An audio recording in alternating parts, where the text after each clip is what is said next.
Boro find a way of beating Oxford United via some Brazilian brilliance by Neto Borges.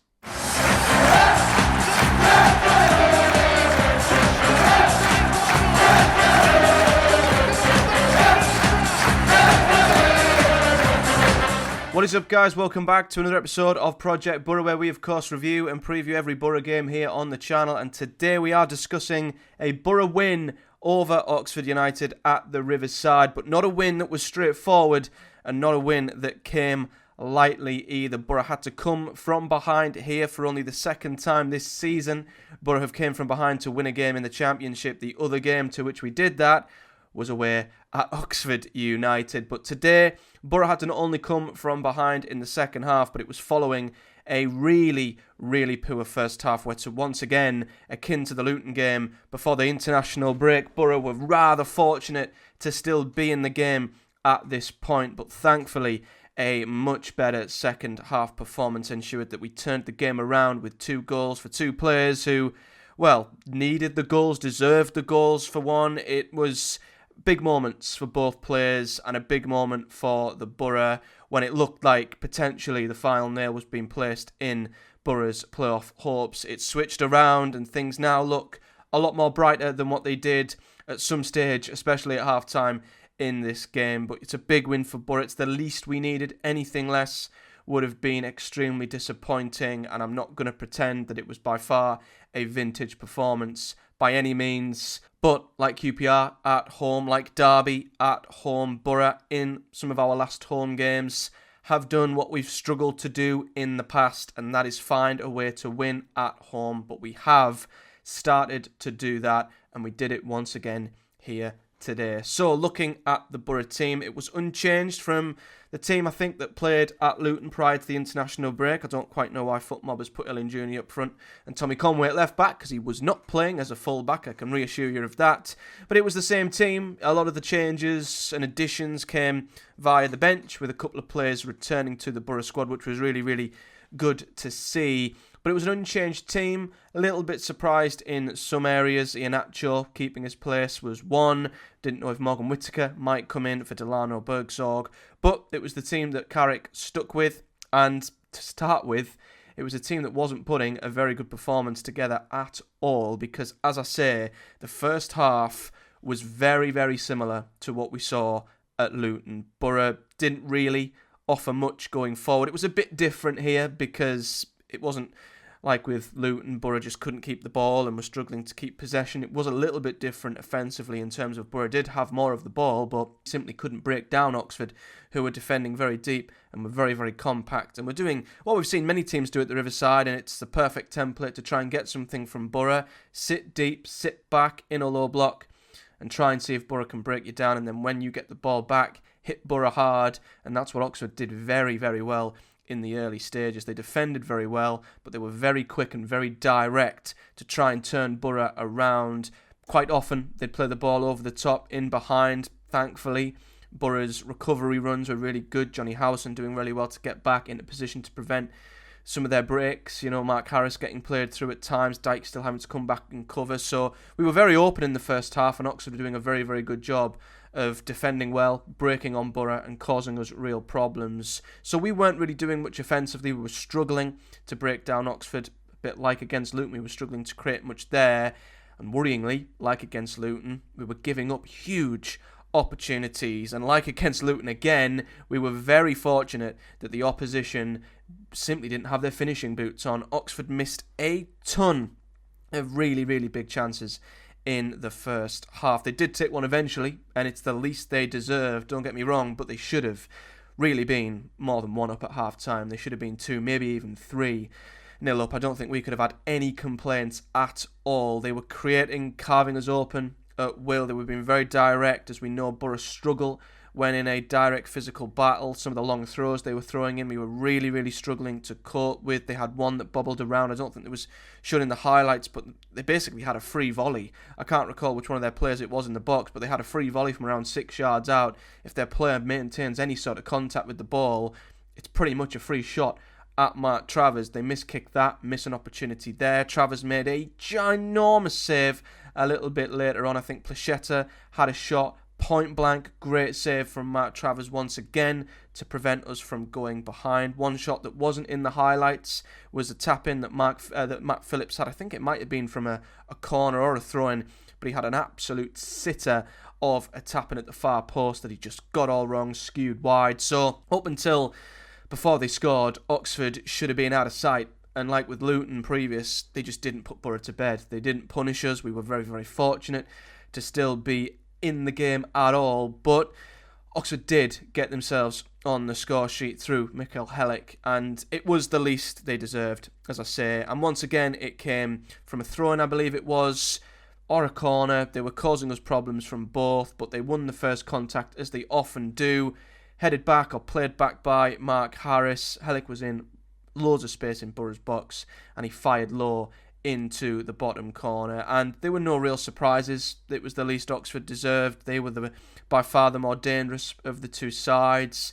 They were defending really well, doing a lot the other end as well that caused Boro problems and got the goal that they deserved. And when you go in at half-time, yeah, you're massively disappointed and upset that Boro are losing 1-0, but you're also massively relieved that we're somehow not further behind and the game's far from out of sight yet. We did have one chance in the first half. The only chance of note, really. We were limited to pop shots from range. Other than that, Hackney and Azaz and the likes had a couple of efforts.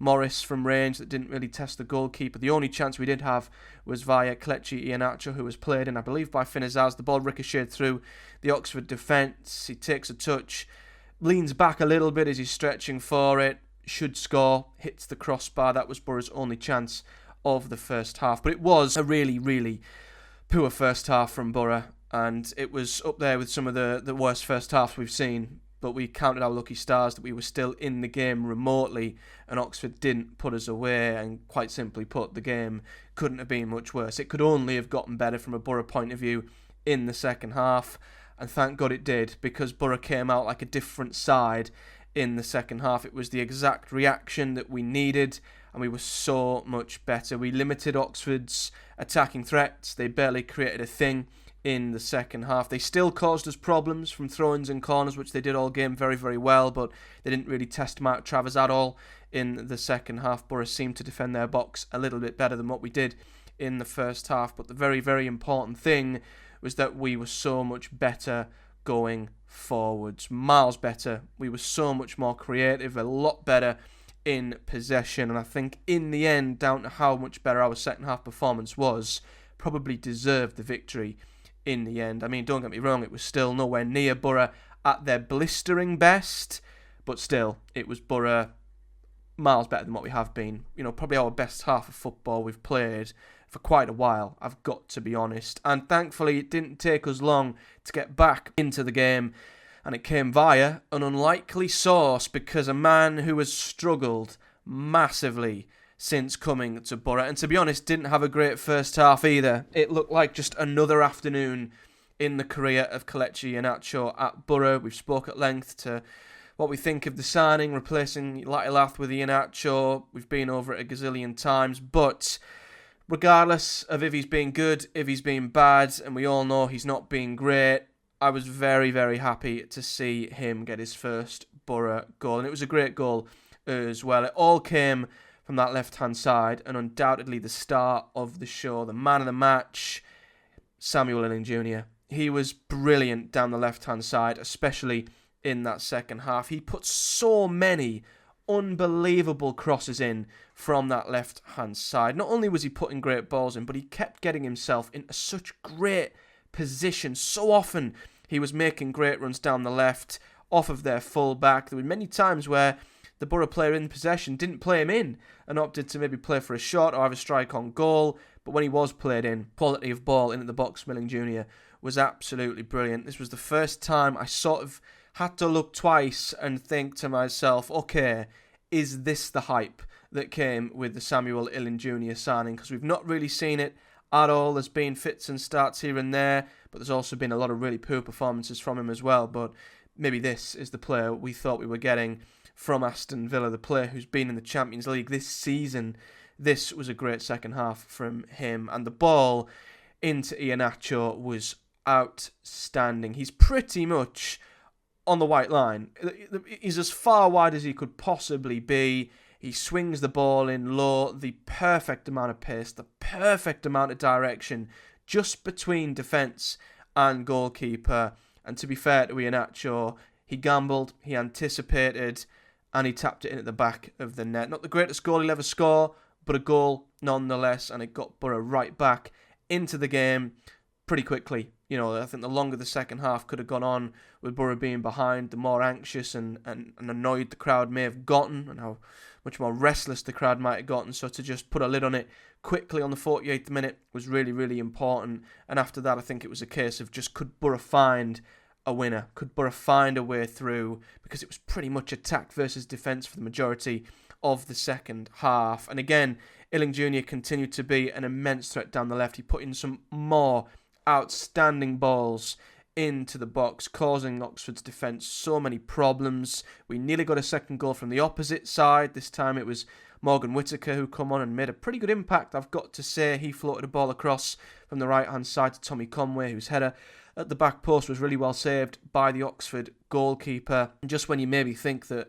for all of Boro's possession, all of the chances we create, all of the great positions we got ourselves into, you think that maybe it won't be our day. But we came up with a beauty of a winning goal, and it could not have come via a more deserving player than Neto Borges. He has been, I think Michael Carrick described him as a shining light in his post-match presser, and I couldn't agree more with that. Throughout this entire year, really, where Boro's form has been pretty poor for the most part, one shining light throughout has been Neto Borges. His commitment, his fight, the amount of energy he's gave to his performances, his effort, his endeavour. You can see it on the pitch, what it's meant to him when we've won, when we've drawn, when we've lost. He's been a real beacon in that Boro backline, and when moved into the centre of defence, he's done brilliantly as well. I can't knock how well he's done at left centre half, but not only did he get a well-deserved winner, it was a cracker of a goal as well. The play down the left was absolutely brilliant. Once again, Illing Jr. absolutely pivotal. He scoops the ball. Him and Morris have a lovely little 1-2. The way he scoops the ball around his side into Morris was absolutely fantastic. But then Aidan Morris backheels it into Illing Jr. He puts in another brilliant cross. And Neto Borges, our Brazilian fullback, centre-back, he backheels it into the far corner. A little bit of South American brilliance there from Neto, and it's an outstanding finish. A great goal. The build-up itself would have been enough for this to be a great goal, but for then to see Neto backheel it, our left back, our left centre-half, backheel it into the corner was absolutely great. And as I say, the least he deserves. He's been great, and it just shows what can happen and how things can change in football. 6 months ago when he was struggling at left back, and Boro fans were rightfully criticising our recruitment of left backs. It's why we brought Ryan Giles back in January. It just feels like we could never get the left back situation right, and then due to an injury crisis, he's moved positions. Suddenly he looks such a better player, and not only have we uncovered a potential great option at left centre half, we may have also discovered a great option at left back with Illing Jr. providing, an attacking output to the quality that we've not seen since Ryan Giles had that great run in the playoff season today. And I'm not going to get carried away because it was only one performance, but the attacking output we saw from Illing Jr. today, I think, is what Carrick has aimed for since that playoff season, since we couldn't quite get that combination, that personnel back, that personnel right. He's always tried to get that sort of offensive output out of his left back. It didn't work with Engel. It's been unfortunate with Bangura. Hasn't really worked for Borges either. Illing Jr. is the first, I think, since Giles to come in and look as if not more defensively solid, but have the quality at left back, because the balls he was putting in, his set pieces as well, are absolutely top drawn. Yeah, his cross here again for Borges was absolutely brilliant, and it was a great goal, and it was how the game finished in the end. Boro did have a few other opportunities throughout the game. Whittaker should have had a goal. He had a shot that was flying in, if not blocked by his very own teammate, Finn Azaz.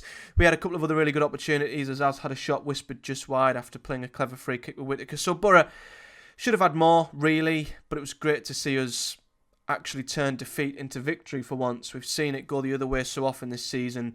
with Boro throwing points away, but for only the second time this season, as I say. The other being against Oxford as well, to see us actually come from behind to win, could be massive. It could be quite an understated victory, this one. But of course, at the same time, it could also be the same false dawn we've seen time and time again this season. Once again, this result can only be judged on what follows it for Boro. If we follow it up with a stinker, it'll just be another victory in a round of inconsistent results. But if there was ever a time to put a run together, we know it's now. We know it has to be now. But at the same time, this was probably the easiest of Boro's final 8, barring maybe Plymouth at home.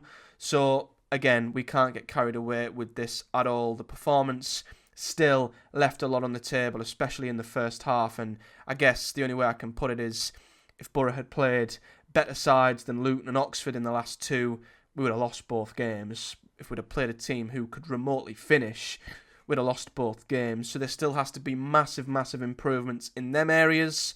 But the results, as I say, are more important at this point. And Boro once again have pulled one out the bag at home with all the results, as they have done so often this season in the Championship. Every other result, again, went Boro's way perfectly. And we'll have a look at the league table in a bit. But stats-wise, this is what I mean by Boro edging the game overall. I mean, it should have been out of sight in the first half. That doesn't change with the chances that Oxford had. But Boro turned it around with a very good second half, to which our XG 2.35 to their 1.4 was far superior. We had 24 shots to their 9, 4 on target to their 3, and 3 big chances to their 2. So I do think Boro edged the game. It was a 2-1 game in the end, but Oxford do deserve immense credit. I thought they were brilliant in the first 15, 20 minutes, half an hour, and I can completely see why they, I think for me, won't get relegated. I can't see there being 3 worse teams than Oxford. You know, how they defended, how they created, their game plan going into this.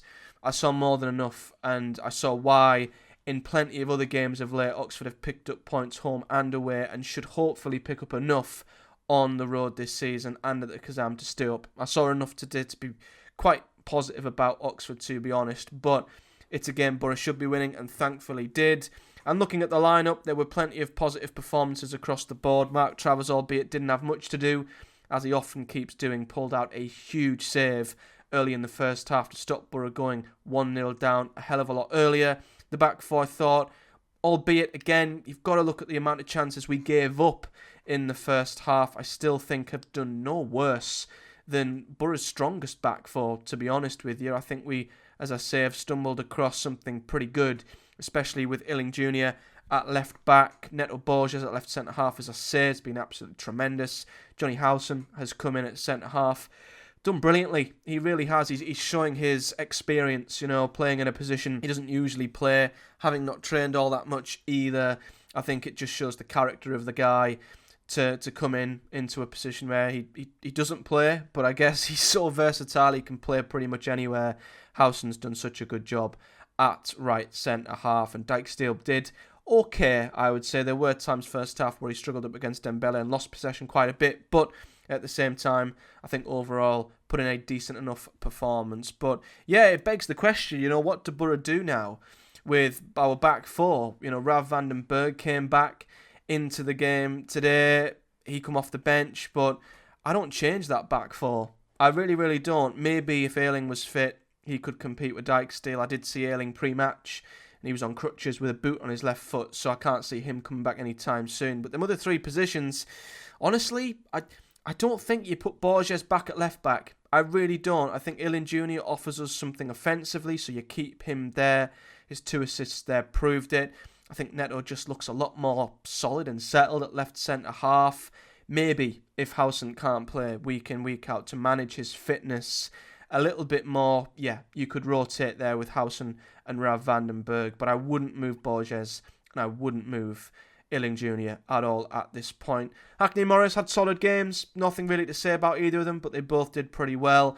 And then the front four I thought were better. I still am not a fan of Bergzorg on the right-hand side. I'd much rather him be on the left, but when he wants to play Zaz and Iheanacho, I don't know where else Bergzorg fits. But what I will say is Whittaker come on and did very, very well and looked really, really sharp off of the right, so maybe that's an option going forward. Iheanacho, I'm still not going to be all that convinced by, listen, got a goal today and I'm delighted for him, and I would love nothing more than this to be the start of a run of form, and maybe it is just that moment of confidence that could be injected into a player, into a striker, and he might go on a much better run of form from here on in, but I'm still not convinced by him compared to the rest of our other attacking options. So I wouldn't say this performance and goal alone has done enough to convince me of him being a starter in this team, as I do think the other players offer us other different things and better things, but I'm all happy for him to see him score today. I thought Zaz was pretty good as well. Tommy Conway struggled to get into the game today. I think he was a little bit off it at times. You know, the ball was played through him on occasion. He was on his heels, maybe half a second behind play, and looked like a frustrated figure out there and didn't get into the game as much, but he'll certainly play his part, and obviously is the best striker we've got and the only option we've got up top anyway. As I mentioned though, off the bench, Whittaker come on, did well. Force come on, didn't get into the game all that much. Rav come back on. He's back in at centre-half now. Ryan Giles come on to shoot up the left-hand side as well. And then we finish with the league table, and this is the most baffling thing about the Championship, because despite Boro being pretty bad for all of 2025, we find ourselves level with the playoffs. And I don't know how. Listen, it's no compliment to Boro. It really, really isn't. We've beaten the teams we should be beating, especially at home of late, but there've still been some really bad performances in there. Swansea and Luton come to mind, and yet we're right there, somehow level with the playoffs. And I don't know how. Every result again went our way today. Coventry lost last night to Sheffield United. West Brom lost late at Norwich. Bristol City lost at Burnley. Watford drew as well at home to Plymouth, which is a pretty bad result for them. Don't get me wrong. You know, the teams around us have had immensely tougher fixtures than what we have today. And there'll be weeks coming up where we have really tough games and they have easier fixtures. So it could quite easily swing the other way and we might drop back, quite far off the playoffs. So I am not going to get myself even remotely excited by this one win. As me and Chris discussed in the podcast we did over the international break, where we predicted the final 8 games. You can go and check that out if you want. We predicted we'd beat Oxford. The rest of the games, though, I still think are going to be immensely tough. And as I say, if Boro give up the opportunities that we give up today against Leeds, against Norwich, against even possibly Sheffield Wednesday, we will not come out on the winning side of them games if we give up the number of chances that we have done. So we still have to improve massively, I think, before I can consider us playoff contenders. But as I've said as well, just to be in with a shout for as long as possible is the important thing for me, and just to keep the season alive is absolutely massive as well. So we're still there. We're still in with a shot, but Boro still need to improve, I think, between now and the end of the season, as there'll be much, much tougher tests to come between now and that final day. But we won.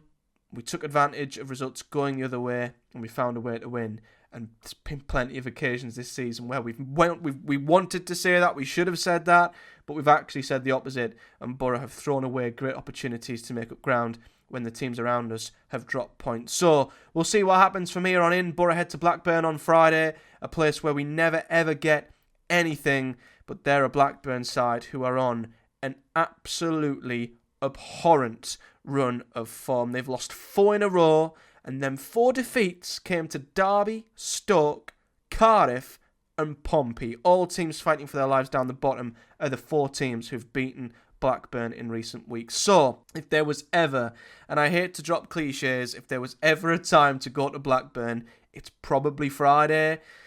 But we know this Boro team, and we know how rare back-to-back wins have been this season. So, I'm not going to get myself even remotely excited. I'm hoping, as I've said, for the 33rd time this season. It probably is 33 times, to be fair. Let's just see if Boro can back this up. There's no proof to suggest they will, but we can only hope that if there was ever a time to do so, that time is now. So we'll be back midweek to preview the Blackburn game before returning, of course, next weekend to review whatever happens down at Ewood Park. But until then, if you've enjoyed the video, do hit a like on the video and subscribe for more. Hit the bell too so you never miss when a review or preview of every Boro game drops between now and the end of the season, and comment below your thoughts on the game, whether you're a Boro fan, Oxford fan or neutral. And until next time, guys, I'll be back midweek to look ahead to Boro's trip on Friday night away at Blackburn Rovers. But until then, do take care, and I'll see you all in the next one.